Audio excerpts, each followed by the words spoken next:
Assalamualaikum, salam dari Malaysia. Waalaikumsalam warahmatullahi wabarakatuh. Saya mau minta pendapat. Benda ADV 160 pakai puli depan 13,8, roller 17 gram, RPM-nya stuck di 6500 RPM. Apa penyebabnya jadi begitu, Mas? Mohon bantu. Terima kasih atas pertanyaannya. Yang pertama, ketika Anda pakai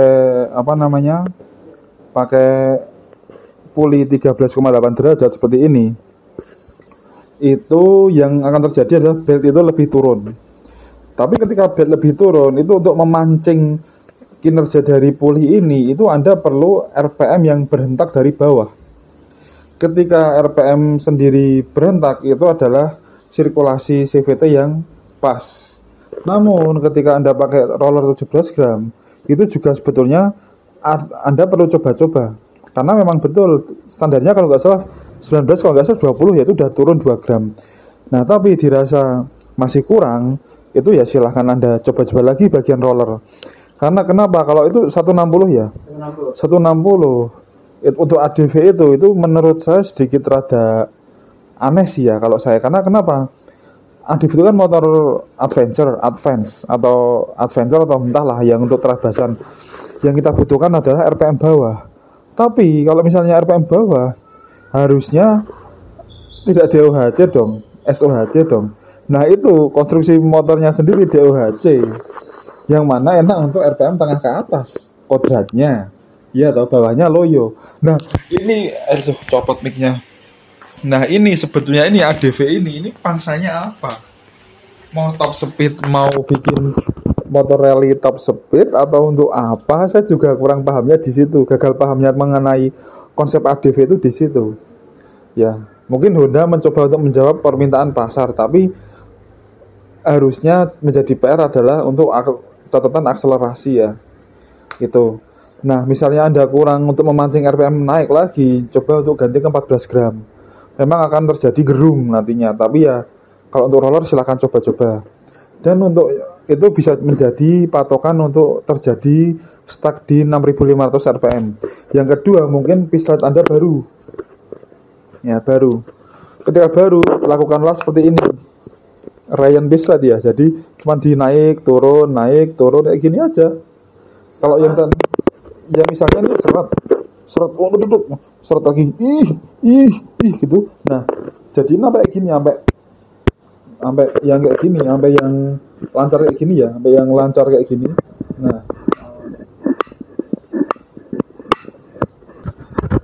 Nah nih. Kalau dirasa sudah lancar seperti ini, diginiin enteng, itu sudah benar. Nah, coba Anda Ryan kayak gitu juga ya mengenai pislet ini. Ditakutkan ketika diturunin kayak gini, itu ada salah satu pislet yang macet. Kalau memang macet, itu yang terjadi adalah seret. Nah, biasanya itu terjadi pada pislet vario karbu, vario 110 karbu. Itu dulu sering terjadi. Nah, kayak gitu. Itu yang menjadi Anda menjadi kayak jadi susah untuk naik RPM-nya. Dua hal itu yang pasti. Ya. Kayak gitu. Lanjut ngomongin perusahaan motor. Berarti insinyur yang bikin motor itu masih bego apa emang belum sempurna apa gimana? Terus kenapa nggak dari pabriknya dibuat kartel? Ini ngomongin soal yang kampas gajar kartel, kita ngomongin perusahaan. Atau mekanik ngasih tahu insinyur perusahaan buat bikin kartel aja biar responsif, biar lebih jos. Ini bisa percaya sama pabrik atau mekanik luar pabrik. Nah, mungkin gini ya, kalau misalnya di pabrikan itu mereka menerapkan SOP. SOP tadi apa? Standar operasional prosedur. Harus mempertimbangkan durabilitas. Ini nanti durabilitas ini di skema dirancang, ditelaah lagi. Durabilitas, safety, terus performance. Jadi durabilitas, ketahanan, safety, keamanan, performa atau tenaga itu harus disatu padukan. Tidak boleh ada yang kelewat batas. Nah, batasnya ini setiap pabrikan berbeda. Sesuai rapat RUPS ya mungkin kayak gitu ya. Nah, tergantung dari beberapa pabrikan. Nah, yang terakhir adalah mengenai Apa tadi aku jawab tadi itu? Sesuai SOP. Itu apa tadi aku jawab apa tuh tadi itu? Ya emang itu ya jawabannya ya SOP apa durabilitas, safety itu sama soal waktu. Soalnya gini Mas, kalau misalnya Anda mau apa bikin kayak gini lurus itu kalau untuk pabrik ya mungkin kalau pabrik bikin mesin CNC atau bikin mesin manual apa automatic tag-nya itu mungkin bisa, tapi kalau untuk akurat itu akan terjadi sangat lama dan akan membuat ongkos biayanya menjadi lebih banyak. Karena kenapa? Ini aja bikin satu kayak gini 1 jam Mas. Kalau dibikin pabrikan mau berapa hari? Waktu juga diperhitungkan kan, apalagi kita tahu bahwa pabrik membuat motor itu 1 unit motor Vario 10 menit atau 5 menit cuman. Nah itu kalau misalnya dibikin kayak gini mau tambah waktu berapa ya. Dan mungkin tidak hanya insinyur, jangan Anda pukul insinyur, itu pasti ada bos-bos besar, ada penanam saham juga ikut andil. Nah itu gimana? Mereka itu berjualan. Yang pasti bagaimana caranya cepat, durabilitas, fast, kayak Ultraman Dyna, fast, strong, miracle.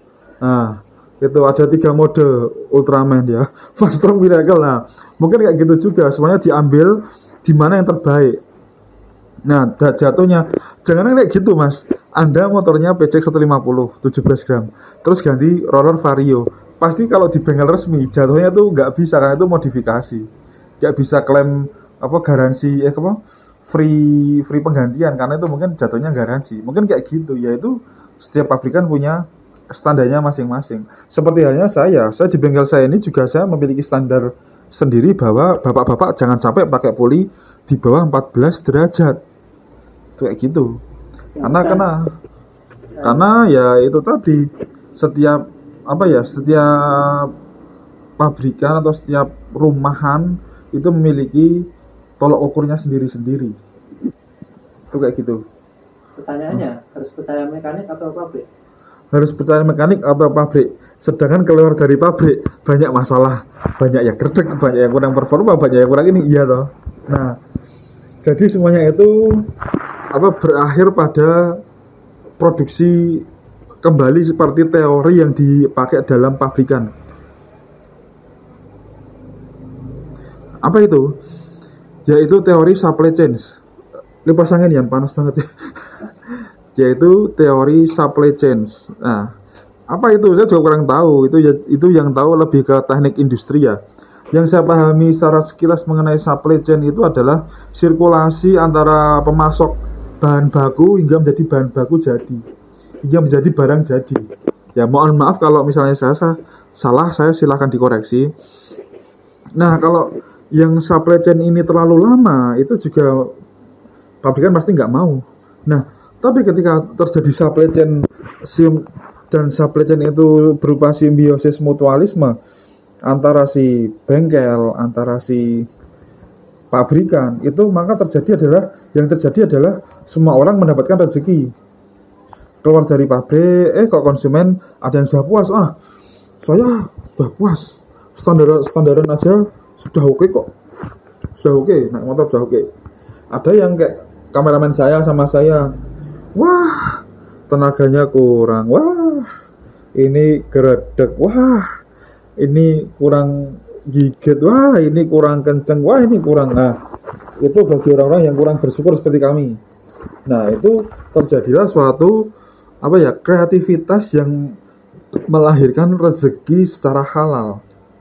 Kenapa halal? Ya karena saya jualan barang kulakan, harga barang kulaan 100.000 pulinya saya jual 300.000. Itu kalau yang normal. Loh kok sampai 3 kali lipatnya Mas? Nah sekarang gini Mas, alat bubut gue 1.100 watt, bayar listriknya piro, burung bayar kameramen, nah burung nanti bayar apa tuku amplase, tuku moto diamondnya, burung iki. Nah kayak gitu, usaha kayak gitu ya, jadi kayak gitu. Berarti kembali lagi ke masing-masing pengguna. Iya. pakai setelan pabrik atau mau di custom salah. Nah, itu silakan. Jadi kan Anda sebagai apa ya? Tolak ukur Anda sendiri. Kira-kira pabrik sudah ya sudah. Kira-kira pabrik sudah mencukupi ya sudah. Tolong ya, ini kucingnya ngising ra ning kono ya. Ning pit motor. Kalau misalnya apa? Kalau misalnya dirasa motor Anda sudah oke ya sudah, nggak perlu lagi Anda menggubris kirian aftermarket, nggak usah gubris, diemin aja. Tapi ketika Anda bilang, wah ternyata kurang mas, berarti insinyurnya bodoh. Bukan gitu juga. Mereka punya punya selling sesuai dengan karakteristik, sesuai dengan sesuai dengan ciri khas mereka. Jadi semuanya ininya sendiri-sendiri. Kalau misalnya nggak cocok dengan Honda ya silakan cari Yamaha. Yamaha nggak cocok silakan cari Suzuki. Ya, gitu aja. Suzuki nggak cocok metiknya ya larilah ke SYM SIM yang notabene oke. Gitu aja. Ya, gitu. Nah, kembali lagi pada pengguna. Oke, gitu.